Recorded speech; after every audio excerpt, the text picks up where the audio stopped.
I started having swelling in my feet. So the symptoms were there. I just was unaware of what was happening, because now I was Googling what this was and what it could do to me. And then for every time someone said, I know someone who died, phew, I'm dead again. My body couldn't handle it. So I said to her, Mom, I'm dying, pray for me. And she's like, what do you mean? You know, and of course, Mom is frantic. And I'm like, just pray for me. Because I literally felt like I was dying. I'm like, yeah, whatever this is, I'm going to die. Cause you're beautiful like a flower, more valuable than a diamond. You are powerful like a fire. You will heal the world with your mind. Hey lovies, welcome to my channel. If this is your first time joining me, my name is Shan. If you've been here before, thank you for joining me again. Do not forget to like, subscribe, leave a comment, and of course, if you love the content, don't keep it to yourself. Share it with a friend. In this story time, as you would have seen from the title, I would like to share my personal experience with birth control.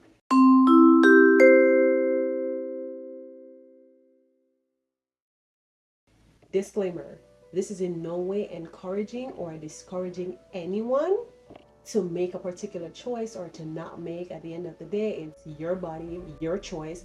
I just thought I should share my story. It might inspire someone else to choose something different or to just educate themselves and be aware of the risks, the side effects. If this is your first time here, you might not know that I have one child.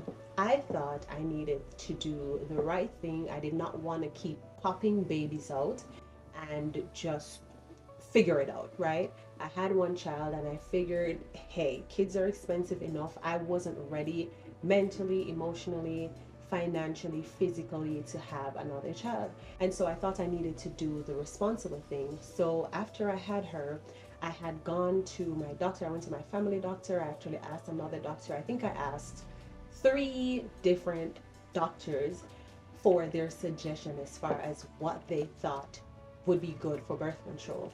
All 3 recommended the same thing. They said I should do oral contraceptives daily because the explanation, if I remember correctly, said that I would be getting low dosage of hormone daily as opposed to just pumping up all the hormones like an injection or whatever in my system. So I said that was fine. I will say that I had a personal responsibility to not just read what the pamphlet said, but to really understand. I don't think I really read it to understand or read it to think about it. I think I kind of just read it like, yeah. You know how we kind of just read stuff and it says sign here and you agree to the terms? That's kind of what I did. I just read, okay, cool. So that's what I did. Did I see that there are some things that could be a potential side effect? Of course. What I was focused on is the fact that I did not want to bring unwanted babies into the world. I did not want to just be having kids. And so I was on the birth control for a few years and I was very consistent with it and everything seemed fine. And why I say everything seemed fine is because I know people who take oral contraceptives and I've heard of the issues that they have. I know someone who complained that it caused excess bleeding. There's someone else that said it made her body smell funny, like it gave her a really terrible body odor. I know a lot of people complain about weight gain, and someone else said, well, afterwards someone was telling me that it made her head hurt really bad. There are people who it messes with their fertility, so when they are ready to have children they have issues. There are some who complain about their period being messed up. So the issues that I heard, one person, oh my god, that was so bad, she said it gave her horrible mouth odor, and it wasn't until she stopped that she realized that was the issue. But so compared to everything that I just said, when I heard of all these issues, I was like, thank God. I am so grateful. This is not my experience. So I was one of those people, like probably you started watching this video like, I don't know what she's talking about, I've never had any issues. That's how I felt. I was you. I was like, yeah, I'm sorry girl, I'm sorry that was your experience, but I can't relate. I just knew I was saving myself from potentially getting pregnant. And so like I said, I took it. I knew that eventually the day would come when I would want to have more kids. But until that day came, I was going to be faithful. 7 o'clock every morning, my phone was going to alarm and I was going to take that pill, right? I remember going to a doctor, and a doctor overseas, right? At the time I was in Jamaica when I started it, and we were talking about birth control, and I remember him saying, "Oh, you don't take the injection, do you?" And I was like, "What?" And he's like, "Yeah, the injection that they give in those countries, those third world countries, they're known to cause infertility." So I'm like, "Excuse me, what?" And he's like, "Yeah, and that's why they give them mainly to black women." Because apparently it said that we're the ones who are overpopulating the earth. I guess that's what I'm assuming. So he said to me, I better not ever let anyone inject that into my body. He said, to be fair, this isn't even something that humans should be getting. So that was the first time again where I was like, oh, thank God I'm doing oral contraceptives, because I would have probably passed out if I was going to the clinic for the injection and heard that. I would have passed out. So if you're going to the clinic and getting the injections, girl, I'm not saying stop, because I'm not about to be paying for your child's school fees because I told you, but I'm just saying, know what you're getting into, know what's getting into you, just have all your facts. And if you intend to have kids afterwards, like after you get off, think about the fact that this might be the one thing that will deter you from having more babies or having babies at all. Just saying. And so later on, it was 2018, I started the birth control. Let me see, my daughter was born in 2010. I probably started it when she was like maybe 2. Yeah, maybe 2, 3 thereabouts. So everything was good. I was taking the same one at the time. I was taking Minigynon, because they also suggested that unless you have an issue with the birth control, you should stick to the same one. I was sticking to the same brand for years, never changed, so that wasn't the issue. And again, I wasn't showing any signs. There were no pimples, there were nothing. I was good. Now in 2018, I was at work. I was in Florida at the time, and I was doing some craft, right? And I felt this sharp pain pass like through my lung, like I was like, oh, what is that? But then it went away in maybe, I don't know, maybe a couple of seconds. And I was like, oh, that was rough.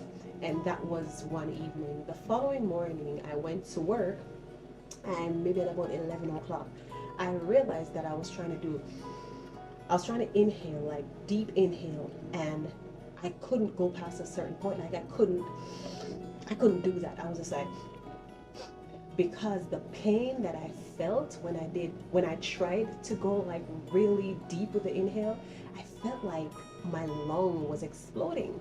And so I was, you know how you're kind of trying to process what's happening. So I was sitting there and I was like, what is this? And it felt like I was having like a shortness of breath, and I was like, I didn't know what was happening. I'm like, am I getting a heart attack? I was trying to just figure out what was happening with me. And so I realized, I thought that this was going to just be a couple of seconds, because then I remembered the pain the night before. So I thought this was going to be like, a minute. And I was just there like, and then I realized it wasn't going anywhere. So at the time, I had texted my husband and I said, listen, I don't know what's happening with me, but I have this really, really horrible pain in my lung, and I can't breathe. I'm struggling to breathe. And he's like, what do you want to do? So I reached out to my boss and I said, listen, I am not well. And she said, I was looking at you and you didn't look okay. So she said I could go home. And when I went home, my husband had a lot of medication at home, okay? He had pills for almost everything. He had Valium, he had Xanax, he had everything. So, of course, I went to the pharmacy at home, and he said, hey, I'll give you something for the pain. So, bad idea, guys. Let me just say right here, if you are in pain, especially if it's excruciating pain, do not be like me. Do not be like me. Do not just take a painkiller and say that will take care of it. Unless it is a pain that you are familiar with, just don't do it. And that was the issue. I still said, hey, I'll just take the pill, the pain will go away, and that's it. So I took the pill and I felt a relief, and so I went to sleep. I went to sleep that night. I think this was a Monday, if I remember correctly. I think it was a Monday. And so the following morning I woke up, I figured, everything was good. When I woke up, I tried to sit up and I couldn't get up. And then I felt the pain again. This time it felt even worse. So now I'm like, okay, let me try to lay out flat. I couldn't do that either. So I was stuck in like an awkward position, like I can't go all the way forward, I can't get up, and I can't lay back down. So my husband was asleep. I woke him up and I was like, listen, I don't know what this is, but I feel like I'm dying, because at this point, it went back to the short breathing again. This time it was even worse. It was even more shallow breaths. And so I said to him, I feel like I'm dying. And he's like, what do you mean? And I'm trying to explain to him how I was feeling. And then I wasn't wearing any nails. And so I could feel like, and so I looked at my fingers. They felt, as a matter of fact, they felt cold. And I looked and I said, why do they look blue? And I looked at my toes and I'm like, what? So I showed it to him and he's like, yeah, that's not good. So this time we're not trying to medicate anymore. I said to him, because if you don't know, my mom is a pastor. So I trust my mom's prayers, okay? I live on my mom's prayers. I've been living on my mama's prayers. So as grown as I am, if I'm in trouble, I'm like, call my mama, okay? Get my mama on the phone. So I said to him, call my mama. So he did that, and I said to her, when she got on the phone, I was in so much pain, I could hardly speak. By this time, I started crying. So I was like, I couldn't explain to her exactly how I was feeling because it was just too much. And of course, I'm having shallow breaths. So I'm like, so for me to explain to her all the symptoms I was having, my body couldn't handle it. So I said to her, Mom, I'm dying, pray for me. And she's like, what do you mean? You know, and of course, Mom is frantic, and I'm like, just pray for me. Because I literally felt like I was dying. I'm like, yeah, whatever this is, I'm gonna die. And so while my mom was praying, you know, my husband was getting some stuff together to take me to the hospital, and he's like, I'm not even gonna call the ambulance, I'm gonna get you there myself. And so he put me in the car, which was a bad idea because when we got to the hospital, they're like, listen, you should have called the ambulance because if anything happened to her on the way here, hello.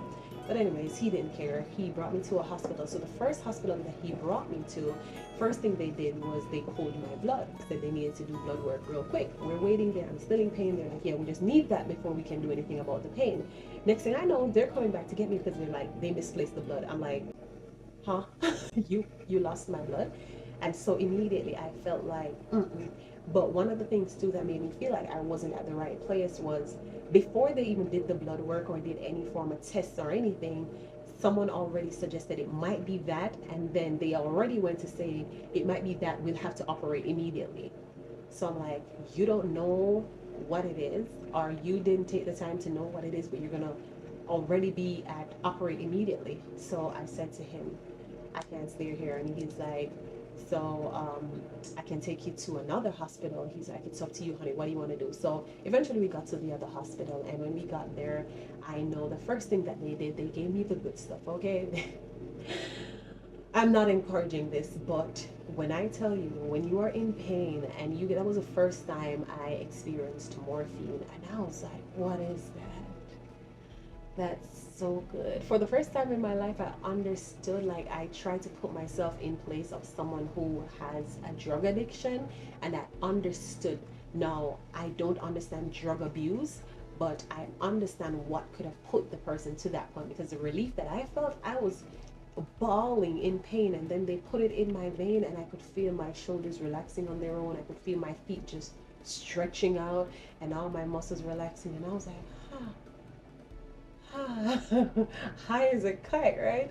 And so, anyways, after they, you know, because the first thing that they do is to make sure you are not in pain or in any form of discomfort anymore. Because logically, if you're trying to get information from me to figure out what's wrong with me, if you're trying to get all this, if you're trying to get my family history and whatever, trying to get it while I'm in excruciating pain is probably not the best idea.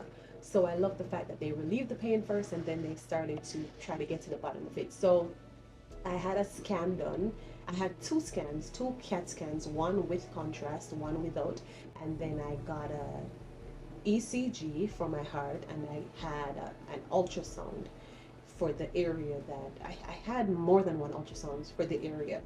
Came back, the doctor was looking at me in the room, and he's like, you know how, and I'm like, oh God, what did you find? He had that look on his face, like he was confused, and he was like, no, there's just no way. So eventually, my mom was on the phone at this point. My husband was in the room, and he said, "Okay." He put the results up, and he was showing me on the chart, right? And he's like, "This right here is your right lung. This shaded area here, these dark areas that you're seeing, that's," he said at the time, "pulmonary embolism." And I'm like, "What is that?" He's like, "Oh, blood clots." I was like, "What? Excuse me, what?" Anyways, he of course started to ask me questions. Do you smoke? I said no, I am not a smoker. He said, do you drink a lot? No, I don't. He started asking me other questions, which would, in his mind, explain, what would have caused that. And he said, do you have a family history of of having like blood clots? And I said, no, not that I'm aware of. And then he said to me, do you take birth control? So you have birth control on the list of things that would give me clots in my lungs, that would give me pulmonary embolism? Really? Really? So I said, yeah. Once I said, yeah, he's like, okay. Excuse me? Okay? No, it's not okay. But anyways, yeah, so pretty much what was happening is I had two clots, like one really big clot and a small one on my lungs. So what was happening is when I was struggling to breathe, it's because I was starting to lose air in the lung because the clot was blocking the supply of oxygen and blood flow to my lung. So when I got up and I felt like I was dying, when I said I feel like I'm dying, I literally was dying. Okay, I wasn't being dramatic. I was dying. So that pain that I was feeling was as a result of the blockage that was happening in my lung. Now, if you don't know, your right lung is your larger lung. So that's the lung that was being affected. I don't know if that's a good thing or a bad thing because I don't know if it's larger because it's dominant or it's larger so it can take the hit. I don't know, but Jesus saves. And so when I found that out, what came after that was a whole lot of people reaching out to me for whoever I did share it with. And all I kept hearing was, I know someone who died from that. Someone that I knew, this person's aunt, this person's cousin. Oh my God, this is the same thing that such and such died from. People, stop doing that. Please stop doing that. It doesn't matter what the diagnosis is. Even if they have stage 4 cancer, do not say to them, I know someone who had that and died. If it's not a success story, if it's not a story of overcoming and victory, do not share with people who are going through something that you know someone who died, because that literally had me going. I was already feeling down, down, down, because now I was Googling what this was and what it could do to me. And then for every time someone said, I know someone who died, I'm dead again. I was just dying. Every time, oh, yeah, dead. Yeah. There was no hope coming from people, to the point where I had to stop talking to people. I had to stop, like, just, and then the energy that I was getting to was, they didn't say, I know someone who died, but it was like, yeah, you gonna die, right? But anyways, I went through treatment options with my doctor, and well, my doctors, I had multiple doctors. I had a hematologist, which is for the blood. I had, I think, 4 different specialists in one. And so now I had to figure out how to, one, the pain. Let me tell you, I'm not exaggerating when I say to you the pain that I was in. I have given birth and I could not remember the pain from giving birth being that terrible. I am not even trying to exaggerate here. I'm not. And I had vaginal birth, okay? I remember that pain because the reason I don't think it was that bad, I was giving birth to my daughter and I don't remember ever wishing I would die. I don't, not remember, I didn't ever wish I would die. I was just like, oh, I'm feeling the pain. I just need to, yeah. The pain that I was in, I can remember one of the days when my mom had come and my best friend had brought my mom there, and they were there, and I was trying to be strong for them. I was trying to hold it together, and I was just, at this point, I was so used. I was getting, I'm getting goosebumps. I was getting so used to the pain that they came in, and I was like I was sitting upright in the bed, because for some reason that's the place that I felt the most relief, like sitting in an awkward position. And I remember there, like, I wasn't crying, the tears were just running, and I kind of just shut them out because I was trying to not make it seem like I was in as much pain that I was in, because I didn't want my mom to worry. And I remember just my eyes closed, and I'm like, God, please, please, please just take me, just relieve me from this pain. I do not want to live like this. And I was having this conversation with God, and I'm like, listen, if I have to live until tomorrow and the pain is going to be this bad, just take me. I'm happy that he didn't listen, because here I am today. I am grateful. But in that moment, I did not want to live. I felt like if I had to live with that pain, anything is better than this, including not being on earth anymore. And I love my child and I love my mother, and I knew I wanted to get better for my child, but the pain I was in, I could not see a day based on what I was feeling in that moment, I couldn't see a day when I would be pain free. That's what was happening. I was getting morphine either every hour or every 2 hours, and then I was getting Percocet in between that. That's how bad it was. And the morphine was going into my vein, and the Percocet, I was taking the pills, and I was really trying to say, okay, let me try to see how long I can hold out for. And the pain was coming back even before the time. I have never felt any pain like that, and I would not wish that on anyone. I literally felt like someone was stabbing me in my side towards my back area and twisting the knife. That's how bad the pain felt. And I was in the hospital, and of course, what happened was I'll tell you where it started, and I didn't know it was afterwards, because when the doctor started asking me, like, did you have this sign and did you have this sign? What I remember is I started having swelling in my feet. So the symptoms were there. I just was unaware of what was happening. My ankles started swelling up, and one was swelling up, and it would swell up to the point where I was like, man, this looks like a pregnant. There was one point where I was like, yeah, it can't be. It was that badly swollen. The first time I think it happened to the point where I needed to see a doctor was in Jamaica. And at the time I had just traveled. So they were like, maybe you're so stupid. Maybe your salt intake, and then they also told me to take magnesium, and then the doctor also said maybe I'm doing a lot more walking in Jamaica than I was doing in Florida. Now I'm thinking about it, it was absolutely crazy, but I'm not surprised. So they just kind of sent me home, just told me to buy magnesium from the pharmacy, which I did. And then this started happening more and more when I traveled. So I guess it was the flight. So at this point, they explained to me that I already had a clot in my leg. So when I would fly, what would happen is I wasn't going to doctors in the US, because I think 2 or 3 occasions I was in Jamaica and I felt like it was really bad then, and I went to see a doctor. So the fact that they were saying the same thing, there was no need to go back to the US, because now obviously I just need to cut down on my salt, and I need to take my magnesium, and I need to rest. That's what I felt like I needed to do. The whole time I had a deep vein thrombosis.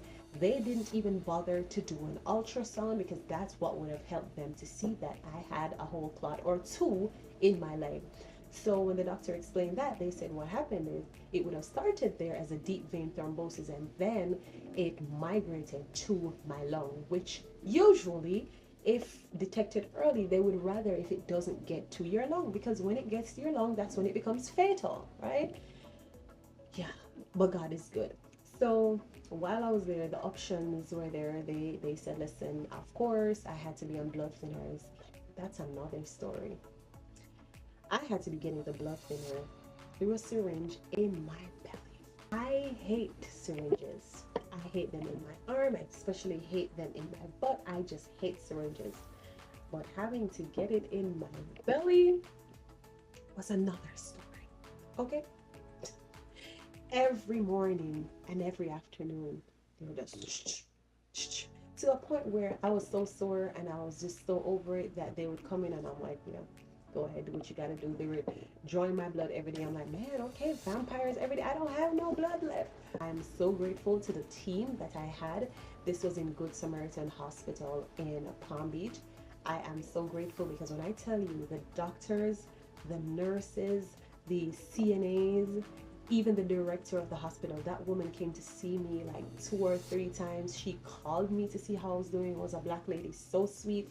When I say I was dealt with such professionalism, and I felt loved, especially my nurse, I don't remember her name now, that was 2018. When I think of good medical staff, she comes to mind. I remember her face, and I'm like, listen, that woman, she loved her job. She was actually passionate about helping people, about trying to relieve you of everything else that you were dealing with. They were so accommodative. Like, listen, there was a reclining chair in the room first for my husband, so that he could stay whenever he wanted to stay, and they would allow him to go wash up in the bathroom. And then when they heard that my mom was coming, they got another one.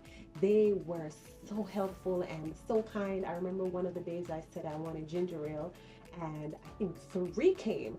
Anything that I wanted to eat, they made sure I was as comfortable as possible. Now, one of the things that happened is that I could not leave my bed because they didn't want the clot to migrate. So the risk was having the clot in my lung, as bad as it was, they were worried that it might migrate to either my heart, which would cause a heart attack, or to my brain, which would cause an aneurysm.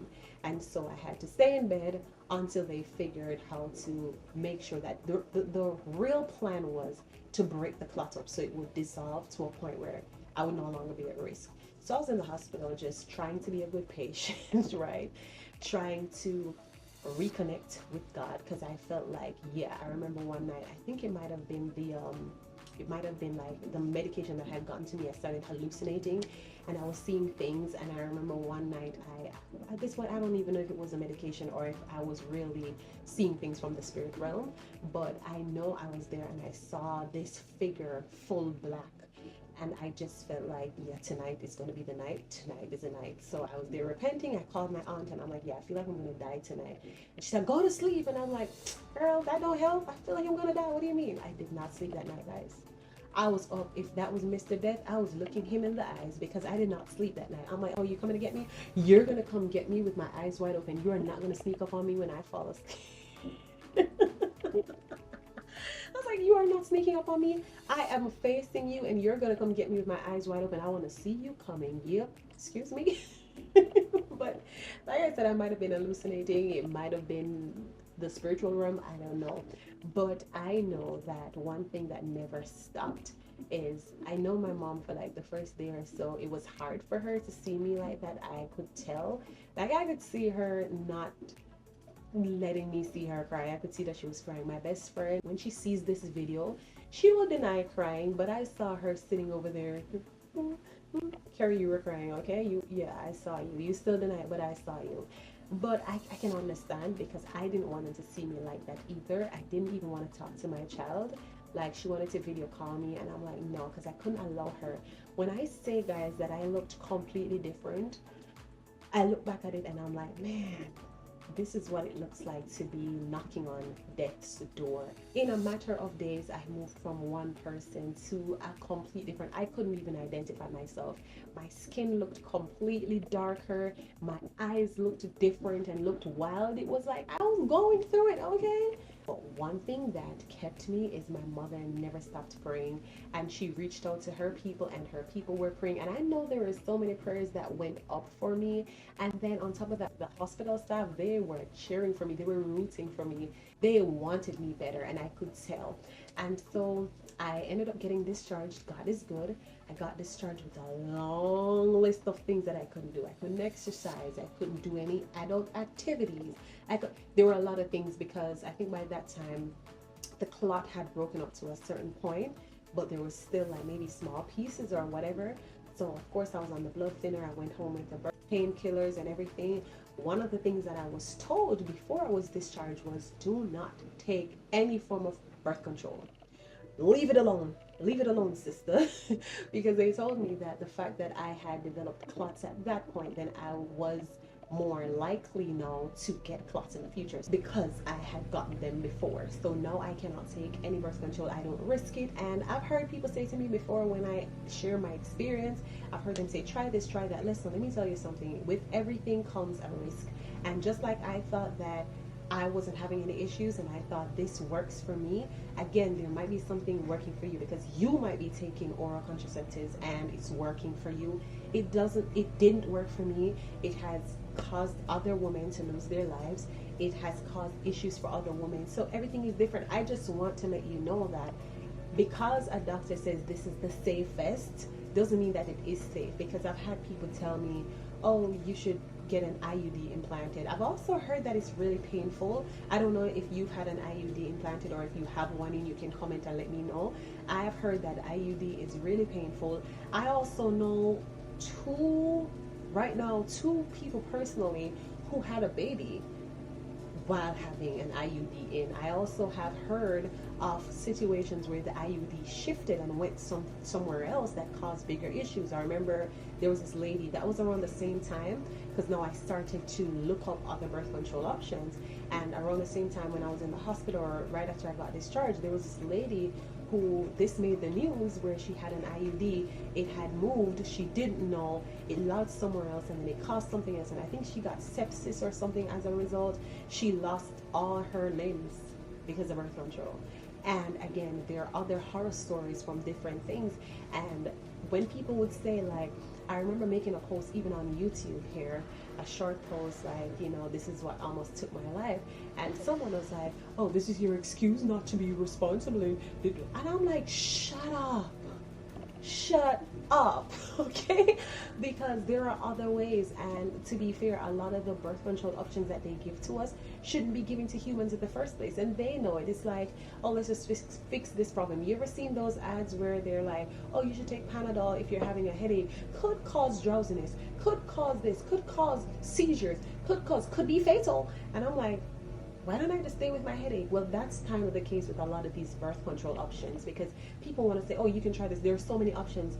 There are so many options, truth. But consider the options. Consider all the risks, because I don't think that I took the time out enough.